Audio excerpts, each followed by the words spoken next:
Okay, we're just getting started. Hey, Taylor.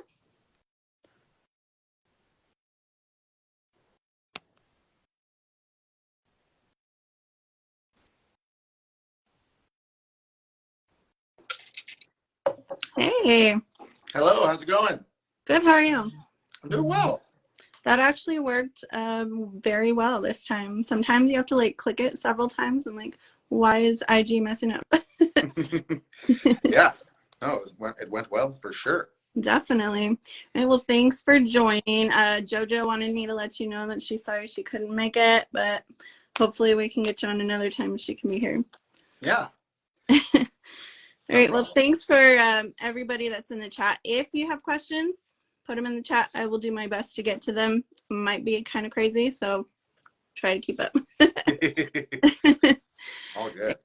How did a designer disguise get started? So, we're almost in 2000, at the end of 2014.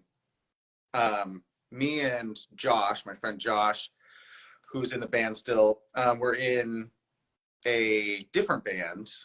We had met in school in Western Washington, in an audio program. And Josh and I decided, we basically found out afterward, he was like, do you like heavy music? And I was like, are you asking me if I like music like with screaming and stuff and like metal? And he was like, yeah. And I was like, yes.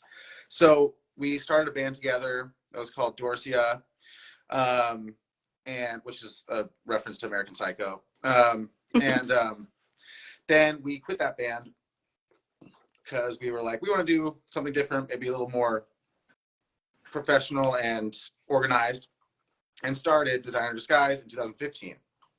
Um, and Josh and I are the only original members.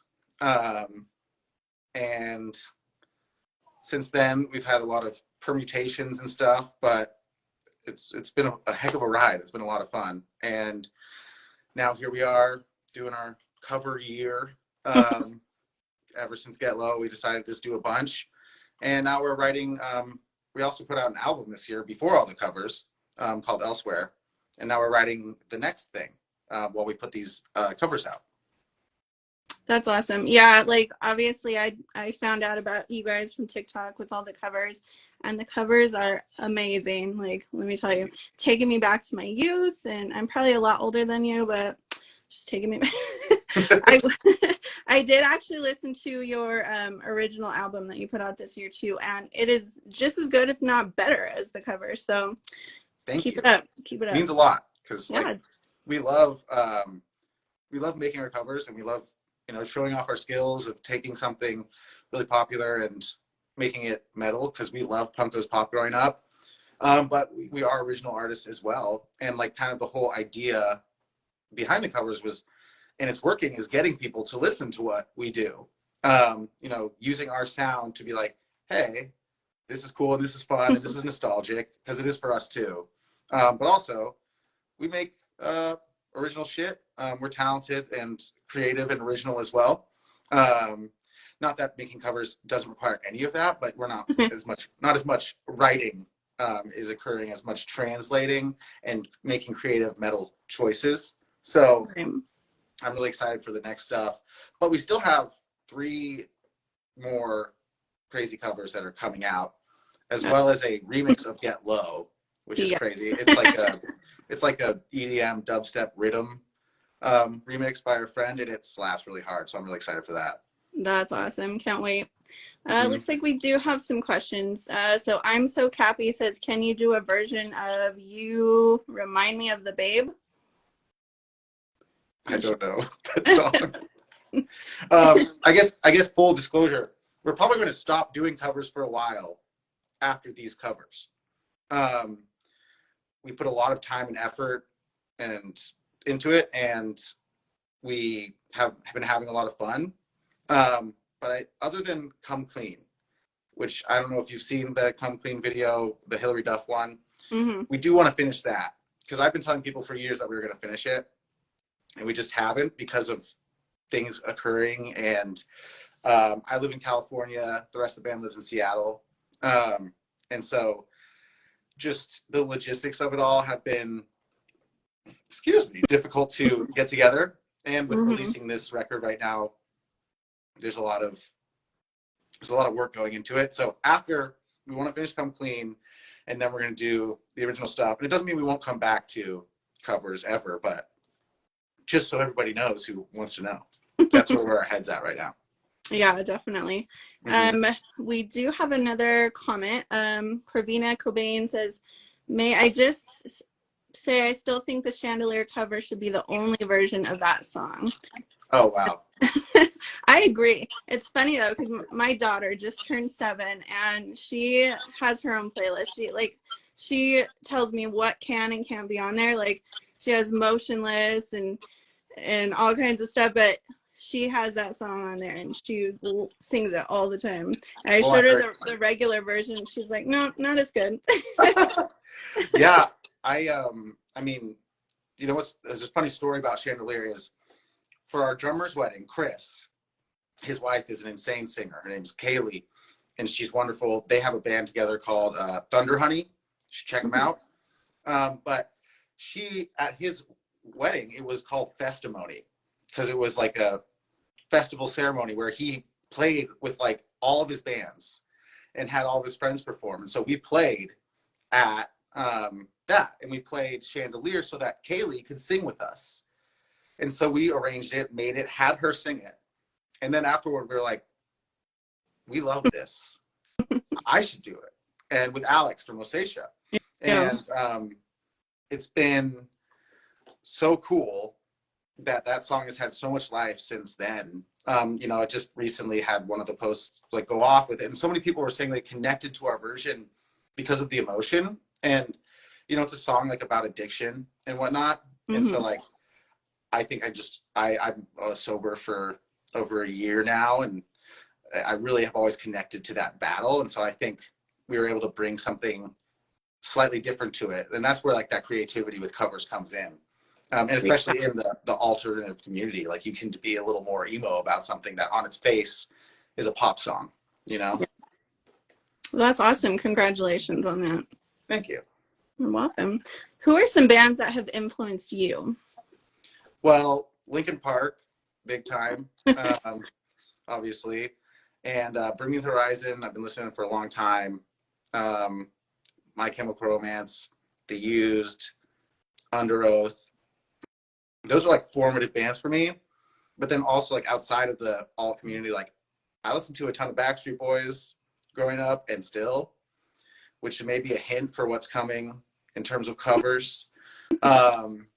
NSYNC. I listen to a lot of like classical music and like adult contemporary, like Michael Bublé and like the tenors and stuff. Cause I grew up singing in musical theater and opera. And yes, I just saw a question down there. Do I like Silverstein? Yes, I love Silverstein. Hawthorne Heights was also a formative band. And what's really cool is JT from Hawthorne Heights is now our product manager. And so I talk to him every week about all the band stuff, and he's been such a great mentor, and I've seen them live 2 times this year, and it's been really cool. That's awesome. Yeah, I was actually gonna ask you, NSYNC versus Backstreet Boys, who's your favorite? Backstreet Boys, simply because they have never stopped being the Backstreet Boys, which I could see somebody else being like, they're old and washed up, but like I had music to listen to from them from the 90s, from me dancing in my room, like literally like vibing out, being like, I'm gonna be a star, till now. And the music video that we did for one of the upcoming covers is I guess y'all, it's not a secret to the 12 people who are in here, but we're doing I Want It That Way. And that's awesome. We did a music video where we're all black and then we were all white, and I just got to vibe out and be a boy band boy, and it was like a dream come true. And I was showing my sister, who's known me since we were both young, and she's like, oh my God, you're literally living your little dream doing this. And she's like, you just look like you were made for this. And I'm so excited for it. But yeah, I love NSYNC too. we actually just did a cover. It was supposed to be a feature. So right now it's on our primary page. It's supposed to be taken off because it's not part of our Wild Squad I Call Metalcore. But we did a feature with our friend Bone Steel, Bye Bye Bye. And so that's out there. It is on our page right now. It's going away soon because it's not supposed to be there. There's a mistake made. And the label was like, what the fuck is this doing here? And I was like, I don't know. I'm so sorry. So I'm dealing with that right now. But yeah, metal boy band is an ideal descriptor of us, for sure. We can go heavy as fuck, but we're sweeties that just like to pal around and have a good time. Yeah, exactly. I had to ask that because, you know, I was total boy band girl when I was growing up, and I was always Team NSYNC, and I was a little salty that, you know, they went on a hiatus and never came back. But I'm like, things are looking a little better, so hopefully it's looking like something's happening. I always liked the Backstreet Boys too, but like me and my best friend, like she was Backstreet Boys, I was NSYNC, so we had this like major rivalry. So it's always like, I feel that. I've always been. I mean, I have both. I had like, you know, what is it? Black and Blue, like on CD, and Millennium by Backstreet Boys, and No Strings Attached by NSYNC. So I just had it both. I was just doing both, you know. Yeah. I secretly liked the Backstreet Boys, but I had to pretend I didn't. Yeah, you had to put up that strong front. Right? Exactly. Somebody wants to know if you've heard of Patient 67. Yes. We have the same manager as Patient 67, actually. Wow. And honestly, it would be cool. You know, they do a lot of really cool stuff on the internet and with other bands like us, and because we have that connection, it would be cool to collaborate with them at some point on something. Yeah, I love those guys. I know they said they'd do a live with us. I don't know how we'll figure that out with the whole time zone thing, but I'm down to wake up at like 4:00 in the morning if I have to. If you wake up, so we used to have meetings with the label at 6, and it was 6 in the morning here. I think it was 9 in the morning at the label headquarters in Ohio or whatever. And then it was 9 at night in Australia. Yeah, it's crazy. Crazy. You and Tom would be like peanut butter and jelly, somebody said. Yeah, Tom seems like such a good dude. I really want to meet him and play with them at some point, because they just seem like we're multiple peas in a pod, very far apart. Yeah, what I like about you guys and them is you both seem like you like to have fun and you interact with your fans a lot, which is definitely what keeps people you know, coming back, because obviously music only takes you so far. If you're going to be a dick to your fans, then you're not going to last very long. Yeah, no, I mean, one of the founding principles of Designer Skies is kindness, because you come up in a scene where there can be gatekeeping and there can be cool guy or cool girl vibes, and like we're just not. I mean, it's not like, you know, somebody from the out. I think I've said this before, and people are like, "You are cool." And I'm like, but I'm not like the cool guy. Like, I'm cool, too cool to talk to. Like, maybe what I do is cool, but like we're just nice people that want other people to be nice to each other as well. And having fun is just part of who we are. And so we've never really wanted to, like, even though we do very serious songs, we have songs that are about serious topics, like we're also happy, and like the full breadth of emotions is shown with it in our personality. And I think it's important, you know, to interact with the fans and the people that listen to you. You know, I feel so honored that people do it all. And so I've never been above trying to comment to every single person that comments and just like be like, I see you seeing us, and we appreciate that. So I'm glad that it shows. Yeah, that's what also makes it fun to like watch you guys, not only like live but in videos and stuff, because you can tell you're having fun. You can tell, you know, it's can't think of the word, but you know what I mean. It comes across that you you know, you enjoy what you're doing. Yeah, it's a labor of love for certain. Yeah. Right. Are there any other bands you would love to collaborate with if you got a chance? So Let me see if this works. If I put this sideways, will it make me sideways, or am I just sideways now? Yeah, I'm just sideways. Yeah, you're sideways. Okay, I'm just trying to make sure my phone doesn't die, because I had it fully charged, but I'm always worried that something's going to happen. Let me just check. Okay. Hold on. So bands. Okay, the angle's a little different, but bands that we would love to collaborate with. Fucking A. We would like to. Bill Murray. We love Bill Murray. We think that their music is a really cool. They encapsulate so many different vibes and feelings, but maintain the alt within it. They have like so much fun. We all listened to Attack Attack growing up, so like we've been listening to Frank since then. And I mean, if we ever got to like, obviously like a reach one would be Bring Me the Horizon, like that would make my life. And then Rory from Dayseeker, because Oh my I god, just love his voice, and I would friggin' die if we got to sing together. Even if we recorded at different times and our voices were on the same track, I would be so happy. Okay, that would actually sound really good together. Yeah, a lot of people have said that, and I'm like, oh, thank you. Everybody start tagging Dayseeker. Please. Yes, tag Dayseeker in all of our videos. What is your favorite song to perform live? So our song, Enemy, it's been heard less times than others, but like it's about my own struggles with mental health and like suicidal tendencies and ideations, and it sort of came about when Chester ended his own life, and how I was like, holy shit, my idol and somebody who I thought had it all is still struggling, and how important it is for all of us to, no matter where we are in life, to continue to support one another, how important that remains. And I always, when I do that song, like it's kind of a slower one, and sometimes you can like worry that it'll bring people down, but like it just seems to really connect with the audience, because I usually talk about it a bit before. I don't talk a lot on stage, but at that moment I'm like, we got to look out for each other. The song's about that.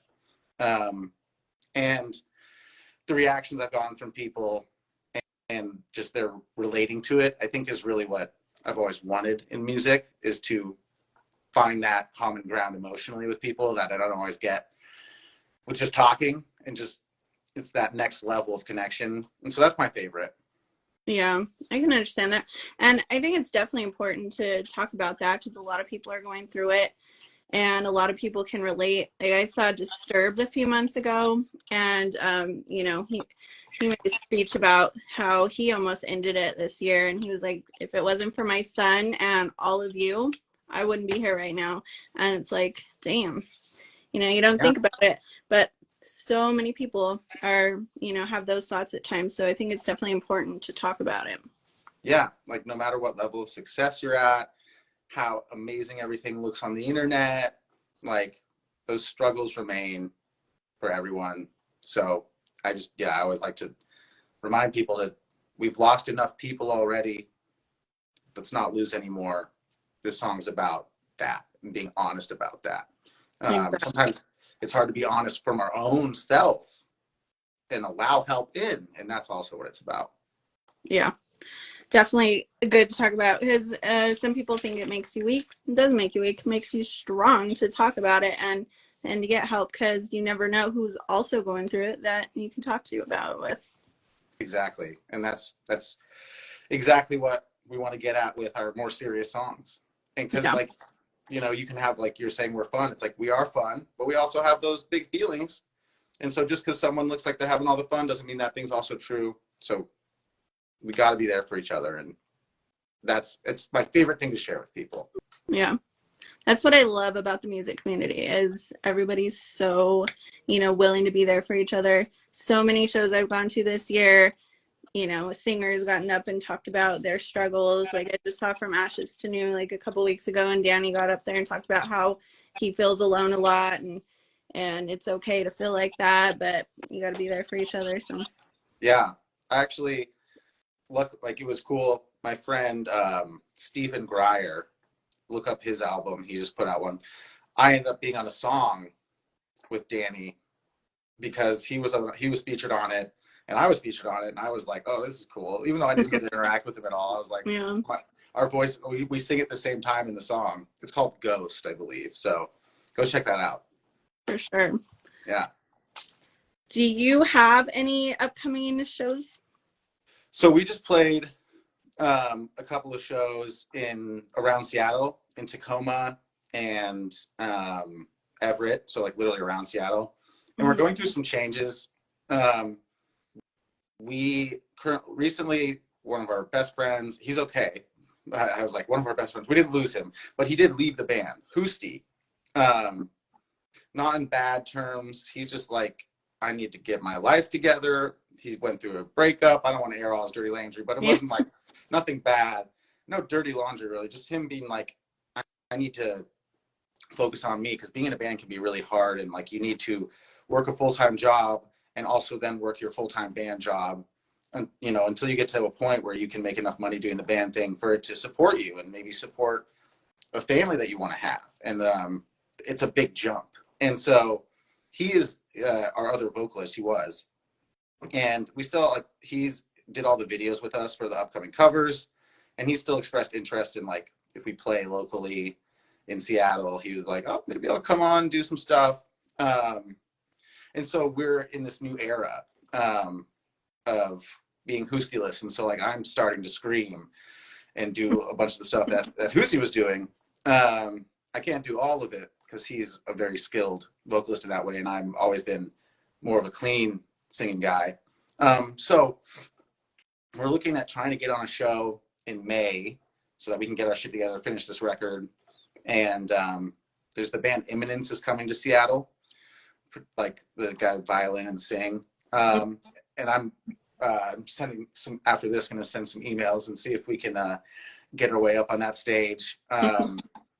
But yeah, we sort of just closed out the year and are figuring things out, but we're definitely going strong, and excited to play in Seattle again, because it'll have been our last Seattle show was in June of this year, because we've been spreading it out and making it, when we just started, we gigged all the time in Seattle. We were playing arguably maybe too much in Seattle.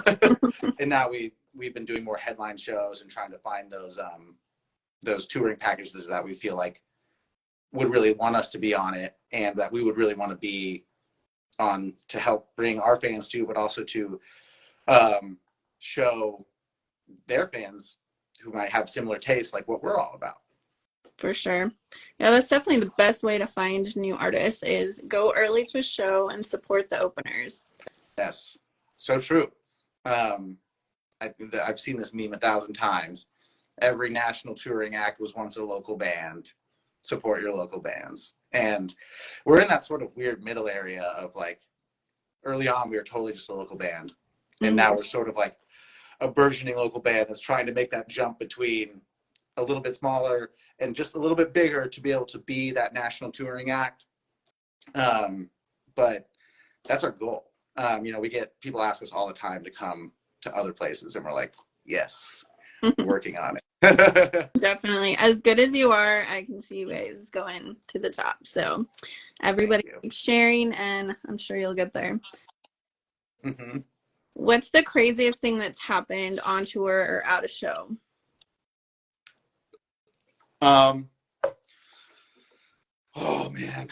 Well, our first tour was an absolute nightmare. It was like 2018 or end of 2017. I was still a mess. There's a reason I'm sober now.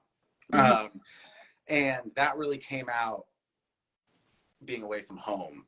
And a bunch of our shows got canceled, or I don't even know if they were booked. Whoever, the guy we booked with, I'm not going to say his name, but we went out on the road. Everything went wrong. Our van, like, it didn't explode, but the engine, popped, and there was fire coming out of it. And oh my gosh. smoke. And that van never made it home. That van was gone. And then we ended up in Vegas, and we were supposed to have a show there, canceled. supposed to have a show the next day in Salt Lake City, canceled. And so my little drug-addled brain was like, let's go out in Vegas and be crazy. Anyways, I ended up doing too many things and like coming out of a blackout in like a really weird situation, and everything ended up being totally fine. But that was actually the day that I quit drinking. The day after that, I was 25 then. So I quit drinking and I haven't drunk since. So it's been like 7 years of no drinking because that night was so crazy and I was like so freaked out about it. I don't want to get into details because it's just frightening. But ever since then, I was like, no more of that shit. But basically the reason I'm only like a year sober is because then I just like smoked too much weed for a long time, which was very accessible in Seattle. But now I'm on the straight and narrow, and it's been really great to know that. And like this last tour we did, at the beginning of the year, I was sober then too, and it went much smoother. Every show was really awesome. Nothing bad happened. And I was like, okay, we could do this. This is good. But yeah, that first tour was, whew, between losing our car and me losing my mind. It was wild. But on that tour, that first one, that was also wild. We played a show to like 6 people in Medford, Oregon. And there was like a 6-person wall of death in like the back of this Chinese restaurant, Oh my God. which was like totally weird, but also like kind of awesome, you know, like, and we still like 2 of the people that came to that show, like still follow us. And we played a show with them on this tour in Grants Pass. So like it came full circle and it was sold out this time. So That's so cool. it was a cool come around. Yeah. First tour was crazy. Yeah, I can imagine. Yeah, Catherine Rockband says, congrats on your sobriety for real. Definitely takes a lot. I lost one of my closest friends to addiction about 7 years ago. So it's not easy to overcome, and you're doing Yeah. good there.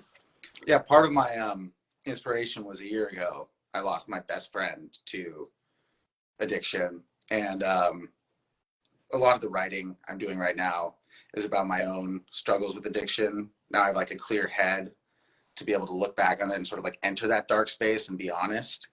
Mhm. And it's songs about him. And I was just showing one of those songs to my sister recently, and she was like, oh my God. I got pictures of him over here, like right behind you. And I mean, it reminds me why it's not just like, oh, I don't get to have fun on the weekends or like let loose. Like it's when you get older and you start doing stupider and stupider stuff, like it gets more and more dangerous. And, you know, I hope that everybody who, you know, I'm not somebody who preaches that everybody needs to be sober, but just, you know, be smart. Don't get into stupid situations. Don't do stuff that you don't know where you're getting it from. Just be safe. You know, I don't want anybody to die too young, because that's just, it hurts. And I'm sorry for your loss. Thank you. Yeah, I mean, we're all young and dumb at one point. You got to grow up and, you know, get your shit together. And some people never do, unfortunately. And I'm glad you are. So Thank you. Yeah, I'm glad I don't need to worry about dying from that anymore. Because it was always, and I feel lucky that it wasn't me. Because looking back with sober eyes on all the stupid shit I did and the weird places I ended up, you know, in a crazy night, I'm like, whew, I'm lucky. And it helps to remind yourself of that. So yeah, shout outs to Marshall, RIP Marshall, my friend. I love him very much. And if you listen to our next record, the song, it's currently called Pendulum, but who knows what it'll be called then, is about him. yeah, can't wait to hear it. That'll be awesome. All right, so on to some lighter things. Yeah. What do you like to do for fun outside of music? Well, I almost just said I like making music. I like playing piano for fun. Like I, you know, it's one thing to be like, I'm going to sit down and make a song, you know, and record on my thing and all that. But just playing for fun, because I also sing in the band primarily on stage. So like, not primarily, I just sing on stage. Like playing the piano and interacting with music that way is one of my favorite things to do. But I love hiking. I like looking for animals.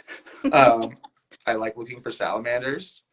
Um, if you flip over enough rocks here in where I live in California, you'll find newts and salamanders. And I'm like, how are you down here? Like, there's like literally no space, and they're like squished down there. And I also really I like magic cards. I open up magic cards, and I used to play a lot more, but I still collect them. And books. I'm not good at reading. It's not that I'm bad at reading. I'm bad at focusing. So I listen to books and I walk or run. Um, excuse me. But yeah, I mean, oh, and movies. I fucking love movies. I'm a huge movie head. Horror movies, but all movies really. For sure. What's your favorite horror movie? Well, right now, like I love the Terrifier movies. I love Terrifier 2. The good one. Yeah. I mean, the first one has its own thing going on, but like I love Terrifier 2. And I'm really excited for Terrifier 3. But, you know, this is kind of a lot of people say this, but I think Hereditary is a beautiful movie. And I really love the Babadook. So amongst those, I love those. Awesome. Got a comment saying you're so wholesome. Oh, thank you. I had to figure out new things to do when I wasn't smoking weed all the time. So Definitely. I'm extra wholesome now. I know you had mentioned you guys are going to be making some new music. What's your creative process like? So I've learned to allow my creativity and inspiration to come out like when it wants to, instead of forcing it. Like I can sit down and make something whenever I want. It doesn't always mean it's going to be inspired. So if all of a sudden I'm driving somewhere and I'm like, oh my God, I saw something or heard something in a book or whatever that made me think, that made me inspired, like I will be like, okay, I just parked. I'm going to write down all these feelings that I just had in this sort of stream of consciousness, within which I'll find maybe a phrase or two that can launch a whole song. Sometimes I just come and play piano and see where that takes me. And sometimes like I will just like a song will just occur in me, and I will have the whole thing, instruments and vocals, in a day. And there's an ebb and flow to that. And so, you know, there'll be like sometimes a couple weeks where I'm not getting anything recorded, but I'm taking in art. I'm taking in movies, books, things that make me think and things that make me feel. And from that, I charge up an inspiration bubble, and eventually it bursts and it comes out in my own art. And so I'm always singing. And when I'm not feeling inspired to write stuff, I sing others people's songs. And so that just keeps like the technical wheels greased, so that when I do come back, I'm not like, oh man, like I haven't sung in a while. I also teach kids singing and piano. And so I'm always interacting with music in that way every day. Because I know some artists are like, oh man, like I do something and then it's so long before I like interact with the thing again. But I find that like interacting with music in a non-judgmental and like need-based way, where I'm like, I need to write something, actually allows me to write what I want to write when it comes. And so sometimes lyrics come and I have them in my phone for when the music comes. Sometimes music comes and I listen to it for a while until the lyrics come. But I do think that honestly, interacting with art passively, just like sitting there and having it occur to you, around you, through your eyes, through your ears, helps charge up creativity. And so even though I'm like not doing anything in that moment, I still feel like I'm getting charged up. When I saw the movie Evil Dead Rise, it fucking got me so charged up. And so I came back to it, watched it again, and then I took a clip from it, used the samples, and then made a whole song because that whole, like, just the imagery of it got me so stoked. And I remembered it because I was in the theater, so I couldn't really be like, "Ooh, I need to pause this now and go." But then when I watched it again at home, I did end up pausing it in the middle of it, going taking the part. Basically, like, it's an incantation about the Book of the Dead, and took that part, put it at the beginning, and then just song happened. But that was over a couple months, so like I let that charge up. That's awesome. As far as the covers go, how do you choose which cover songs you do? So before Get Low, which was sort of like a turning point for us, we were like picking new songs, things that seemed important, like not important, but trendy at the moment, trying to just like catch some energy online, and nothing was really happening. And then one day I was like, fuck it, this is stupid and fun. We all know that Brandon Don Brandon from the band is in the chat right now. Awesome. But we, in that moment, we were like, oh, we love to have fun and be emotional. And so for these next ones, we were like, these are songs that we enjoyed growing up, that meant a lot to us, and that aren't maybe trendy now, but that people that like have stuck with the zeitgeist, that are like generally ubiquitous, like Wannabe. Like, little girls know Wannabe now. Even if, and then If I Ain't Got You, the one we just put out, is such a kind of timeless song that if you heard it now, you might not even know when it came out, but you're like, that song is beautiful and wonderful. And we just sort of went with nostalgia for the ones that we've been doing, things that felt nostalgic to us, that reminded us of watching music videos on like MTV and VH1, like of the top 20 countdowns. And then, we wanted to not, we love doing Get Low and Low, but we wanted to not just do hip hop. And we did, because we were just like, we want to spread this out over genres and cultures, and not just, we're aware we're a bunch of white boys from Seattle and from California, and wanted to have the covers we chose be representative of how we grew up in the music that we heard across the board. Because Get Low and Low, those were songs that got played at every single dance. Oh yeah. Like, 7th grade, the first time exactly. I ever like danced with a girl. What's up, Luke? And experienced like grinding, or back then we called it freaking, if you recall the song Freak a Leak. Yeah, like, and then the songs like Move Bitch was another one that was just like there. Backstreet Boys were there. Spice Girls were there. Clarity came a little bit later, but that's like when I was a raver. And that song, I always heard that song, and I was like in the crowd, and I was like, this is like the most emo EDM song ever. And like I would like cry and just be like, ah! And so I was like, we gotta do this. Like, it needs it. And I think other people have done it as well, but I was like, let's make our own. That's what's fun about covers, is you can always bring new life to it with your own creativity, and your own flavor. So we did go through a lot, and it was actually a long process of choosing, and we had like a bunch of meetings about it, and I think we ended up choosing ones that feel really good. That's awesome. My coworker Taylor says that's her favorite one, Clarity. Oh yeah, I love the Clarity one. I think it's really indicative of how our music is actually going to sound in this new era.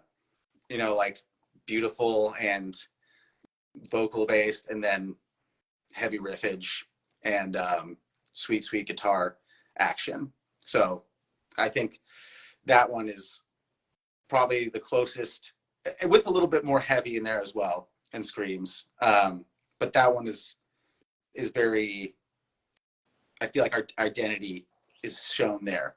And as Brandon says, it's fun to play too. That riff in the chorus is insane.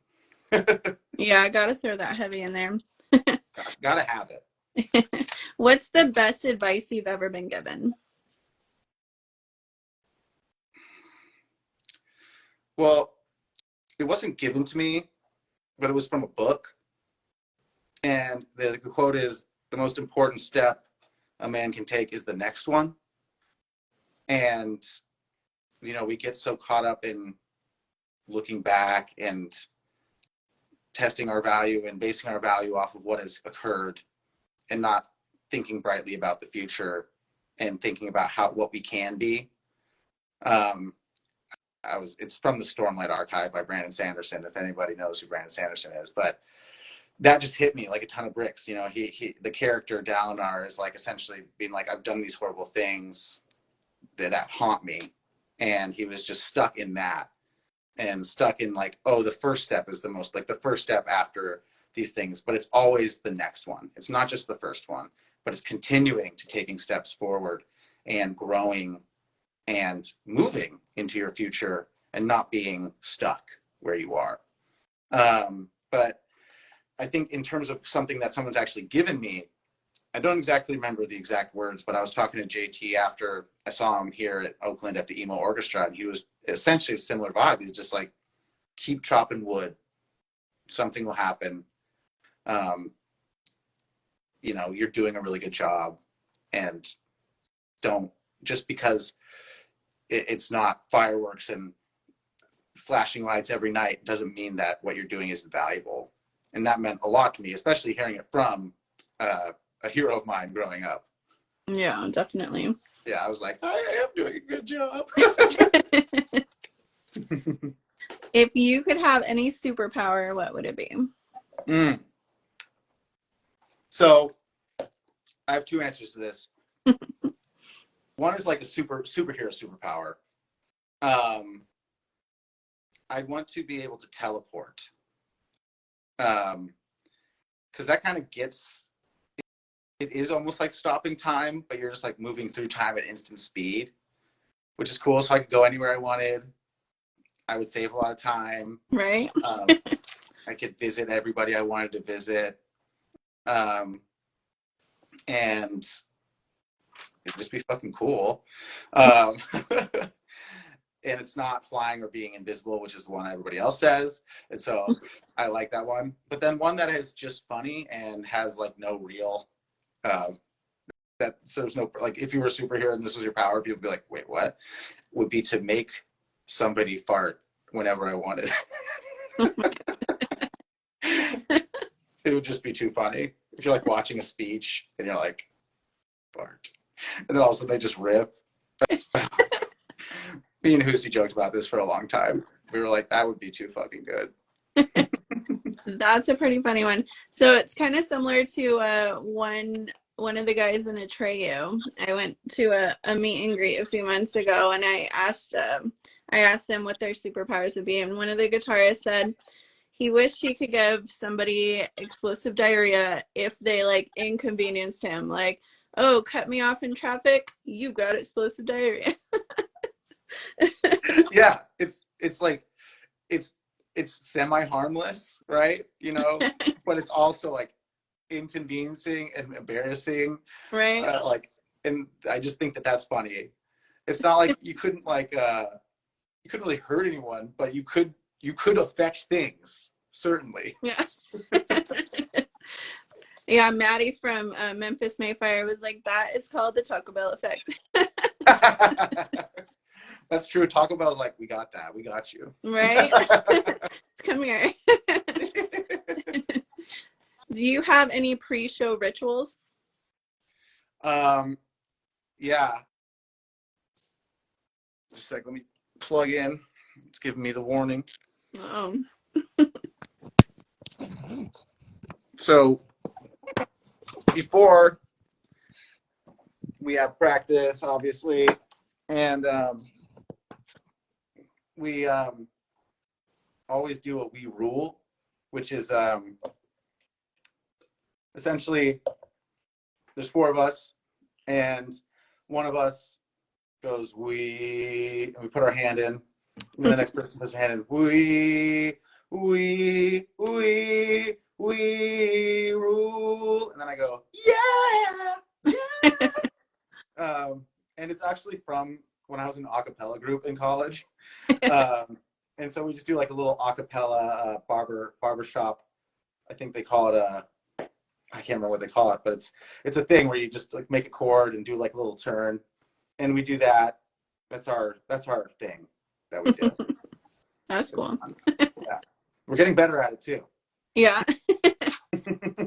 What about after a show? I know it's probably like an adrenaline rush coming off. Do you do anything to like chill out after a show? Well, I mean, we used to have parties, but I mean, if let's say we're playing in Seattle and we're not going anywhere the next day, we would still have a party, but we call it a Larry because one time somebody was like asking like, "Hey, are you coming to the after party?"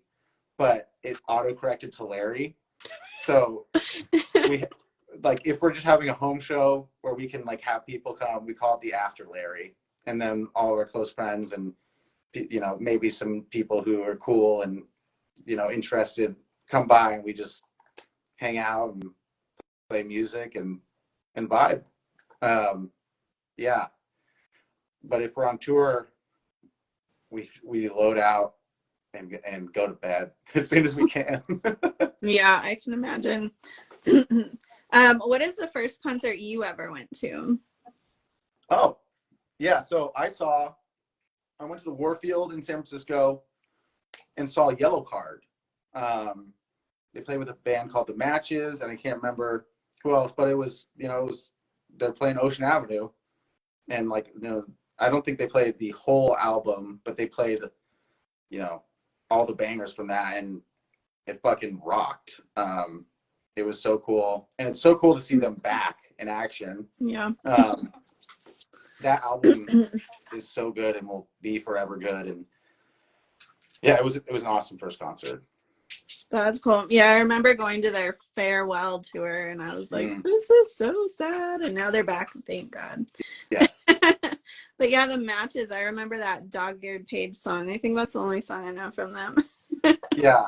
They were like, I wasn't big into them, but I remember my favorite part of their set, and this is no shade to them because I didn't really know them, but one of the guys played the Mario theme song on his guitar, and I was like, ah! I was in like 6th or 7th grade, being like, this is fucking awesome.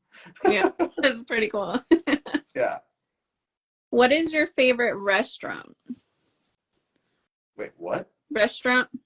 I heard mustrum, and I was like, what? I don't know what that is. I don't know if I want to talk about that. My favorite restaurant.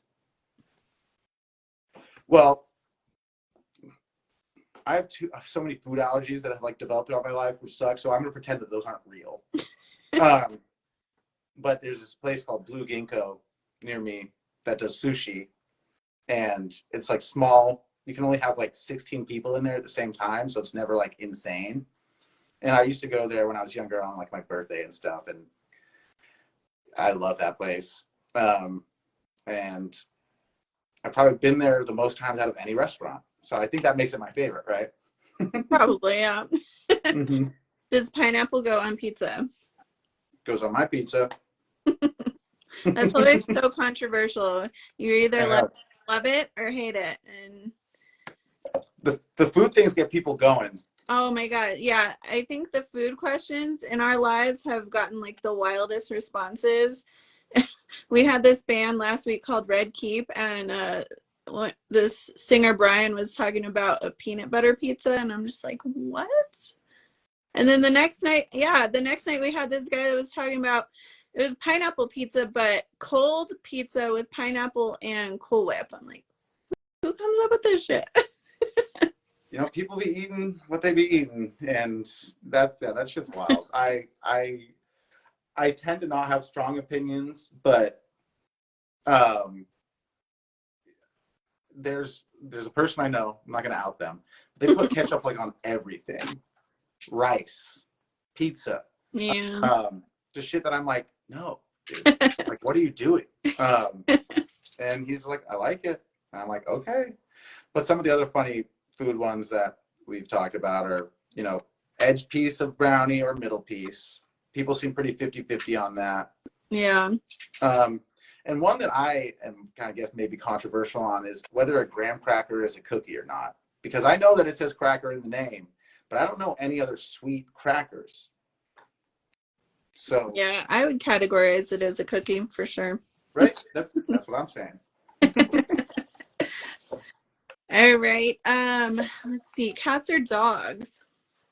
Cats. I love them both, to be clear.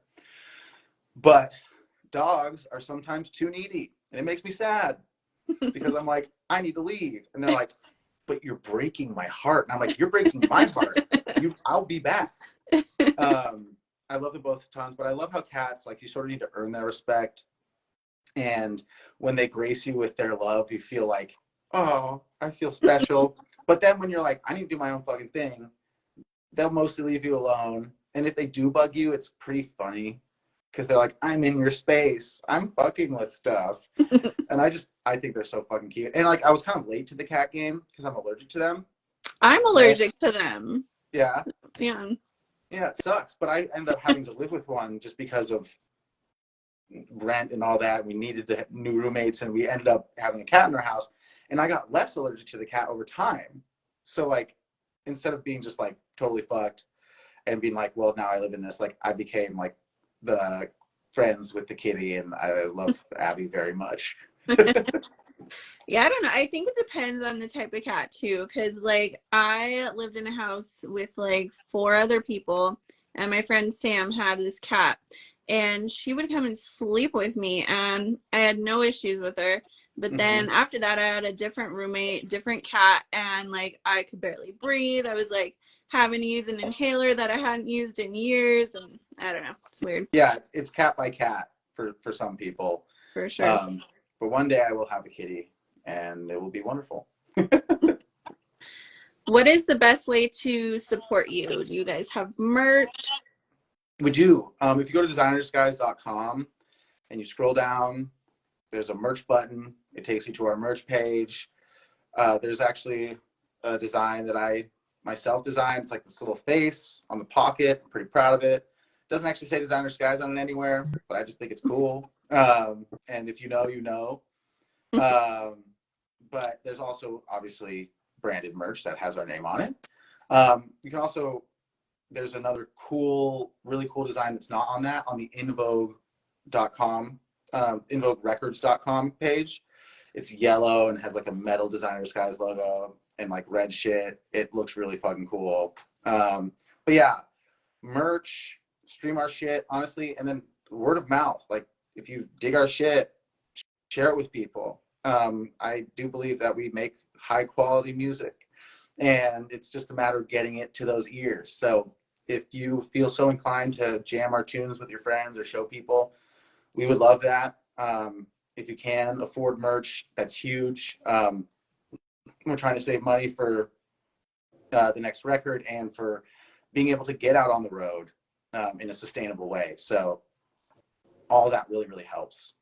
Definitely. Yeah, that's pretty much why we started the Bang Over Cult. It's because there's so many talented artists out there that, you know, just need a little more exposure. I mean, you're not really one of them. Think you have enough, but but every share, every time somebody shares your music, even if you get 1 or 2 more fans, it's definitely helpful. Big time. Yeah, and that's, you know, I'm never too big to come and hang out like with something like this, because it is like that. You know, you make that connection, you find that other person, you connect with that person. Like, that's valuable, and you don't get to do that all the time. And so I appreciate you reaching out and having me on, and maybe one day, I mean, definitely one day, I can organize it so that we actually get not just me, even though I am pretty great, but the rest of us to hang out and say hello. Yeah, for sure. We'll definitely have to do it again. I think we're about 5 minutes before Instagram is going to kick us off. So does anybody else in the chat have any final questions? Does the chat have questions? questions from the chat, or the chat just hanging out? I guess Trying to. not. Well, It's all good. well, thank you so much for coming, spending time with us. It's been fun, and can't wait to hear the new music, and hopefully get to see you guys on tour sometime. Big time. Thank you so much for having me. Of course. Have a good night. You too. All right, bye. Bye.